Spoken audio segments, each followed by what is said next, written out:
artistic merit, historical importance, and symbolic power. Rarely does a medal unite in its core all of these characteristics, and even rarely does a medal succeed in capturing and expressing the true spirit of its time. But when it does, as it is the case here, a medal becomes a real masterpiece.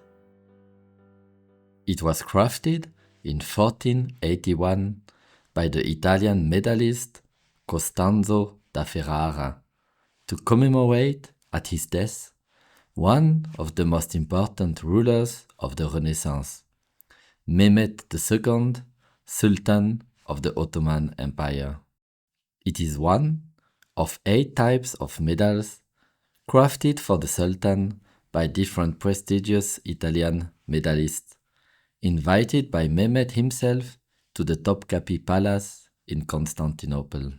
Among them, this type bears the portrait that is considered as being one of the best artistic achievements of the Quattrocento.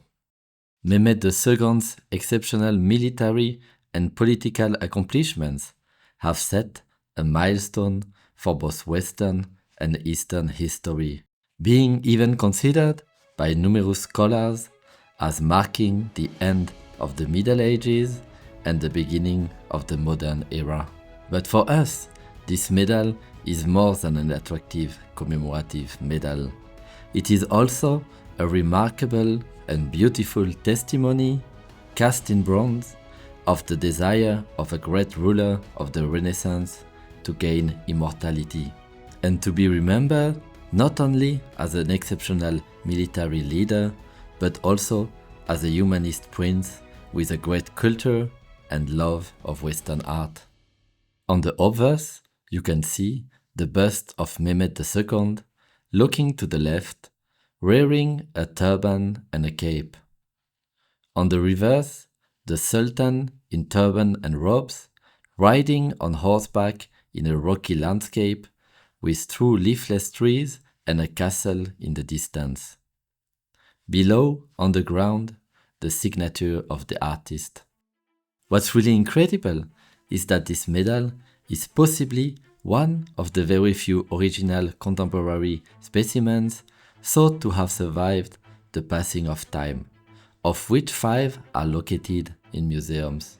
One is in the collections of the Coin Cabinet of Berlin, one in the Bibliothèque Nationale in Paris, one in the British Museum in London, one in the collections of the Ashmolean Museum of Oxford, and one in the Victoria and Albert Museum in London. So in other words, and to the best of our knowledge, the remaining specimens available on the market, this one included, can probably be counted on just one hand, what makes this medal of the highest rarity. As we have already mentioned, this medal was produced in 1481 to commemorate at his death Mehmed II, one of the most important sultans of the Ottoman Empire. Born on the 30th of March 1432 in Edirne, the then capital of the Ottoman Empire, Mehmed II became sultan in the summer of 1444 at the very young age of 12, after his father, Murad II, abdicated the throne. His nickname, Fatih, the Conqueror, was well deserved, as his military achievements have profoundly shaped European and world history.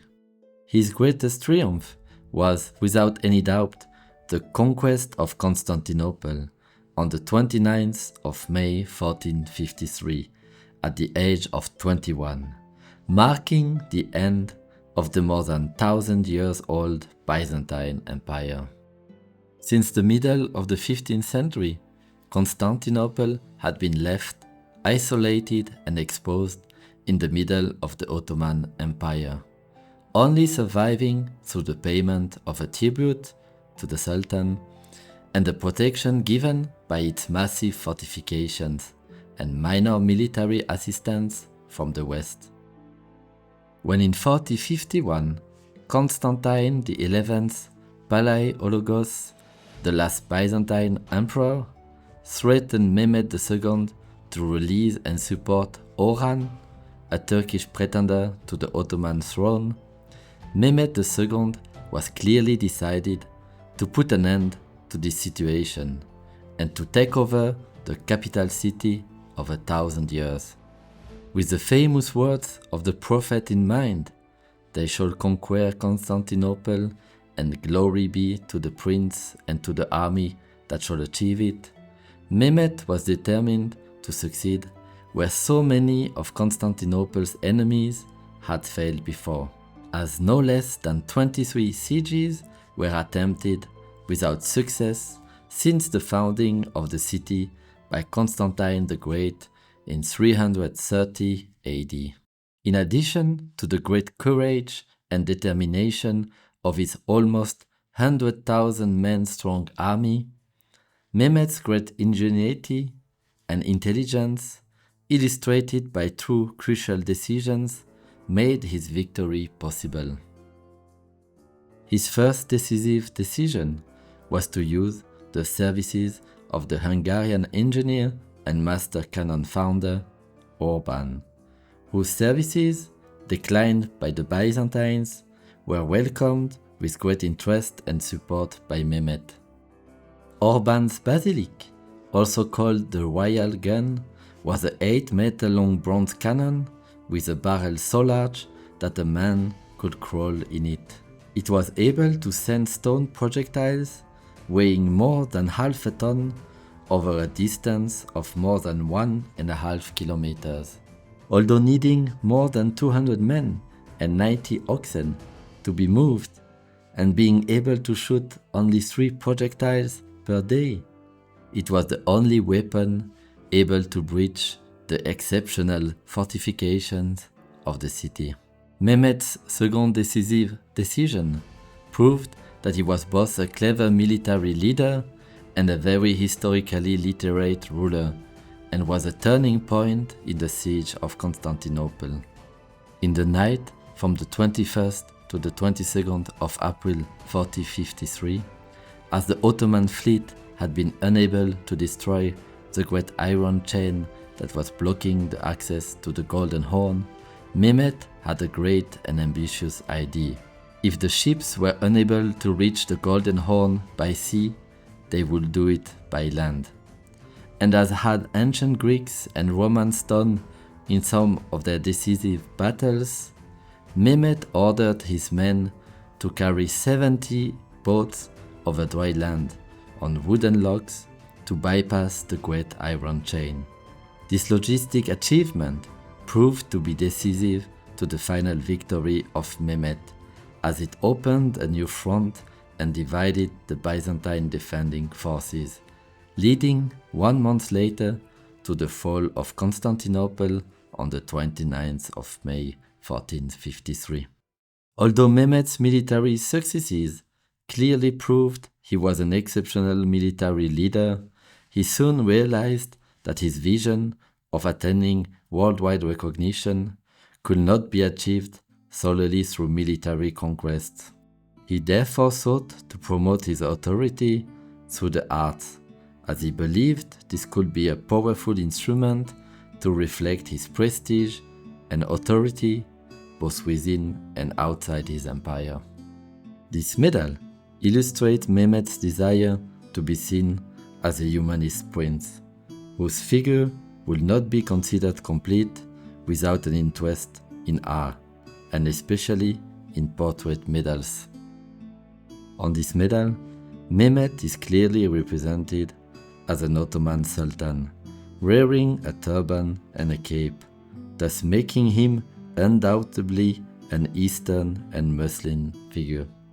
However, the Latin legends, as well as the naturalistic way Mehmed is represented, with his realistic portrait, clearly differentiates this medal from the traditional Ottoman art of idealistic Islamic portraits, as can be found illustrated on Ottoman miniatures of the time. Placing this medal in the tradition of the Italian Quattrocento. A second interesting symbolic aspect of this medal appears when we compare it to another famous medal. Produced around 1438 by the Italian painter and medallist Pisanello and considered the first ever produced Renaissance medal, it was crafted for the penultimate Byzantine Emperor John VIII's Palaiologos, as he was attending the Council of Florence and negotiating a military support from the West for its fight against the Ottomans. By confronting both medals, we can clearly see that Mehmed, with his medal, was on the one hand willing to put himself in the continuity of the Byzantine Emperor, but on the other hand, clearly communicating that a new era has come. On the obverse, the portrait of Mehmed is not looking to the right, like the Byzantine Emperor does, but rather confronting him by looking to the left. Although both men are wearing their typical head cover, which make them recognizable at first sight as Orientals, the use of a Latin legend instead of a Greek one may have been a desire of Mehmed to symbolically communicate the undermining of the influence of the now ended Byzantine Empire and its language. Finally, while both men are riding on horseback in a landscape on the river seas, Mehmed II, clearly described in the legend as being in exercitus or in military campaign, is riding to the left, while John VIII is static. An iconography that could be interpreted as a symbolic way for Mehmed to suggest that his ambitions, as well as those of the Ottoman Empire, are clearly directed to the West. A fact that future military campaigns for Mehmed and its successors will soon clearly demonstrate. The fact that Mehmed had chosen portrait medals, a recent invention of the Italian Quattrocento, for the purpose of promoting him as a humanist prince, is clearly a further proof of his knowledge and awareness of Western artistic fashions. But it may also be explained by a further interesting element. According to numerous testimonials of the time, Mehmed was a cultivated monarch, having been taught by very important scholars. One of them was probably Cyriacus of Ancona, an Italian scholar who taught him ancient history and whose great interest in ancient coins is well known. He might well have passed his interest in numismatics to Mehmed, who, inspired by the numerous rediscovered ancient Roman and Greek coins found on the territory covered by the Ottoman Empire, saw in medals the perfect unalterable medium for creating an eternal and immortal statement in metal that would, as did ancient coins, survive for centuries the passing of time. When we look at this medal, another great artist comes to mind, Gentile Bellini, considered at the time the most prestigious painter in Venice. He was sent as a cultural ambassador to Constantinople in 1479 by the Venetian government as part of a peace settlement between Venice and the Ottoman Empire. On a request made by Mehmed himself to content his interest in the Italian art of naturalistic portraiture. Bellini's portrait of the Sultan Mehmed II, now at the National Gallery in London, is nowadays the most famous and the most used illustration of Mehmed II. And we can clearly see that all elements that make Mehmed's portrait by Bellini so beautiful and realistic, like his sunken neck, his arched brow, and his aquiline nose, can also be admired on this medal, making it, without any contest, of the greatest artistic merit. This medal, along other masterpieces of medallic art, is part of a beautiful collection of French Italian, and German Renaissance medals that will be offered for sale in our coming Lugdunum Auction 24, taking place in December 2024.